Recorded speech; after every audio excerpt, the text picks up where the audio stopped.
Dear students, college education online teaching में आपका स्वागत है। और आज का हमारा टॉपिक है राजस्थान लोक सेवा आयोग। इससे पहले हमने राजस्थान के कार्मिक प्रशासन के बारे में अध्ययन किया। उसमें देखा कि कार्मिक प्रशासन का क्या मतलब है। फिर हमने देखा कि कार्मिक जो प्रशासन है, इस कार्मिक प्रशासन के अंदर जो लोक सेवा है उसकी क्या विशेषताएं हैं, विशेषकर राजस्थान की लोक सेवाओं के संदर्भ में। और फिर राजस्थान की उच्च जो लोक सेवा है, जिसके लिए राजस्थान लोक सेवा आयोग द्वारा भर्ती परीक्षा है वो आयोजित की जाती है, उसकी प्रक्रिया क्या है। इसके बाद में आज हम राजस्थान लोक सेवा आयोग के बारे में अध्ययन करेंगे। राजस्थान लोक सेवा आयोग की जब स्थापना की बात आती है तो इसकी स्थापना 16 अगस्त 1949 को अजमेर में होती है। और इसकी जो स्थापना है तत्कालीन राज प्रमुख जो हैं उनके अध्यादेश के माध्यम से होती है।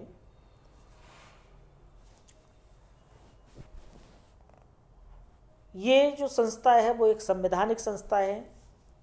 और जैसा कि आप जानते हैं कि संवैधानिक जो संस्था है उसका मतलब होता है कि जिस संस्था का गठन, जिस संस्था का उद्भव संविधान के अधीन होता हो, संविधान के किसी अनुच्छेद के अंतर्गत होता हो, ऐसी संस्था है वो संवैधानिक संस्था होती है। जैसे संघ लोक सेवा आयोग, राज्य लोक सेवा आयोग, चाहे वह राजस्थान का लोक सेवा आयोग हो, चाहे वह उत्तर प्रदेश का है, चाहे वह मध्य प्रदेश का है। इसी प्रकार से वित्त आयोग है, निर्वाचन आयोग है, ये सब संवैधानिक संस्था है। और एक संवैधानिक संस्था से इतर यानी संविधानेतर संस्था, एक ऐसी संस्था जिसका गठन संविधान के अधीन नहीं हुआ हो, संविधान के किसी अनुच्छेद के अंतर्गत नहीं हुआ हो, उसे हम संवैधानेतर संस्था कहते हैं। बच्चों, यहाँ ध्यान देना कि कई बार हमें पुस्तकों में ये लिखा हुआ मिलता है गैर संवैधानिक संस्था। तो वो गैर शब्द नहीं होना चाहिए, संविधान इतर संस्था होना चाहिए। क्योंकि गैर संस्था है तो वो तो विधि रूप से अमान्य होगी, जबकि संविधान इतर संस्था है, इसका सीधा सा मतलब है कि जिसका उल्लेख, जिसका गठन, जिसका उद्भव संविधान या संविधान के अनुसार न हो, वह संविधान इतर संस्था है। तो इसका मतलब यह है कि संसद या राज्य विधानमंडल के अधीन जो स्थापित की गई जो संस्थाएं हैं वो संवैधानिक संस्था ना होकर के संविधान इतर संस्थाएं कहलाती हैं। जैसे नीति आयोग, ये संवैधानिक संस्था न होकर के संविधान इतर संस्था है। इसी प्रकार से राष्ट्रीय विकास परिषद, ये संवैधानिक संस्था न होकर के संविधान इतर संस्था है। तो ये तो बात थी संवैधानिक संस्था क्या है उसके संदर्भ में। और राजस्थान लोक सेवा आयोग है वो एक संवैधानिक संस्था है। संविधान के भाग 14 के अंतर्गत, यानी 14 का जो शीर्षक है संघ और राज्यों के अधीन सेवा है, तो संविधान के भाग 14 का जो अध्याय 2 है उसमें अनुच्छेद 315 से लेकर के और 323 तक लोक सेवा आयोग के बारे में प्रावधान किए गए। तो उसमें सबसे पहले अनुच्छेद 315 में पढ़ते हैं। तो अनुच्छेद 315 में राज्य लोक सेवा आयोग का उल्लेख हुआ है। ऐसे अनुच्छेद के अंतर्गत कहा गया है कि संघ व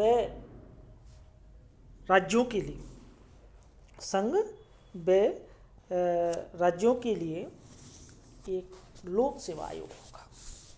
यानी संघ के लिए संघ लोक सेवा आयोग, राज्य के लिए राज्य लोक सेवा आयोग होगा। तो कहने का तात्पर्य है कि राज्य लोक सेवा आयोग का जो उल्लेख है वो अनुच्छेद 315 में आया है और इसमें कहा गया है कि प्रत्येक राज्य के लिए एक लोक सेवा आयोग होगा।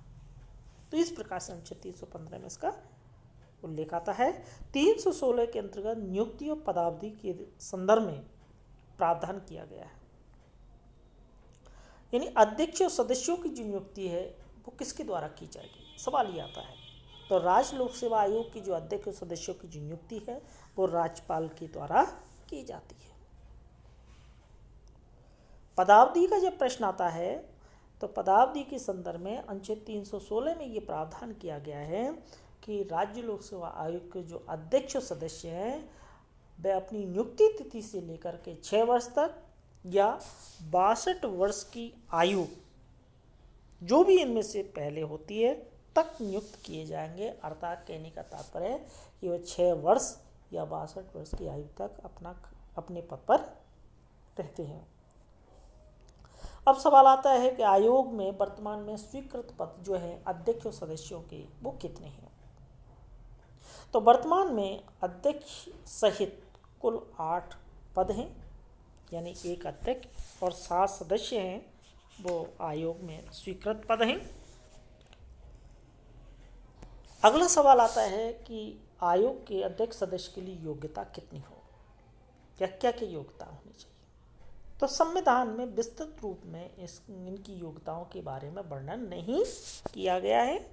केवल और केवल इतना लिखा हुआ है कि कम से कम आधे जो सदस्य हैं, यानी आयोग के जो टोटल सदस्य हैं उसके कम से कम आधे सदस्य संघ या राज्य के अधीन कम से कम 10 वर्ष का कार्यानुभव प्राप्त कर चुके हों। टोटल सदस्यों का 50% जो सदस्य होंगे वो ऐसे होंगे जिन्होंने संघ यानी केंद्र या राज्य के अधीन किसी सरकारी पद पर कम से कम 10 वर्ष का कार्य किया हो। तो इसका मतलब ये है कि आधे जो सदस्य होंगे, आधे सदस्य किसी भी क्षेत्र से हो सकते हैं। सामान्यतः राज्य सरकार सदस्यों का चयन करते समय वरिष्ठ प्रशासनिक अधिकारियों, शिक्षाविदों, समाज सेवकों, राजनेताओं इत्यादि को प्राथमिकता देती रही है।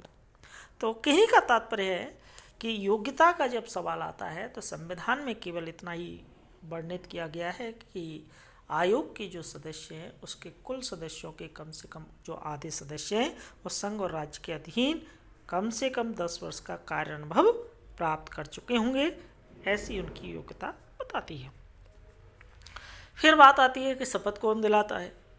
तो आयोग के अध्यक्ष व सदस्य जो हैं वो उच्च न्यायालय के मुख्य न्यायाधीश के समक्ष पद ग्रहण करने से पूर्व शपथ ग्रहण करते हैं। तो कहने का तात्पर्य कि उच्च न्यायालय के न्यायाधीश, मुख्य न्यायाधीश के द्वारा इनको शपथ दिलाई जाती है।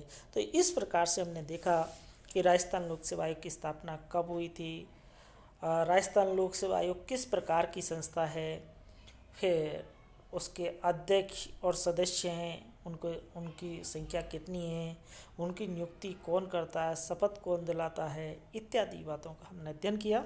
शेष हम कल अध्ययन करेंगे।